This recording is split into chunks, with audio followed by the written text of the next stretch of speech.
নেত্রকোনায় DB পুলিশের অভিযানে ১০ KG গাঁজাসহ ৩ জনকে আটক করা হয়েছে। সোমবার রাতে জেলার কলমাকান্দা উপজেলার গুতুরা বাজার এলাকায় গাঁজা বিক্রির উদ্দেশ্যে অবস্থান করতে থাকলে গোপন সংবাদের ভিত্তিতে এসআই সাদ্দাম হোসেনের নেতৃত্বে কনস্টেবল মহসিন, তাপস ও রুবেল অভিযান চালিয়ে তাদেরকে আটক করে বলে জানিয়েছে ডিবি।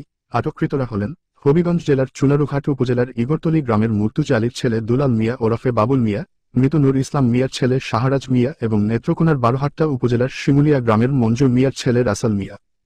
আটককৃতদের বিরুদ্ধে মাদকদ্রব্য নিয়ন্ত্রণ আইনে মামলা রুজু করে আদালতে পাঠানোর প্রস্তুতি চলছে বলে জানিয়েছেন ডিবির ভারপ্রাপ্ত কর্মকর্তা ছায়েদুর রহমান।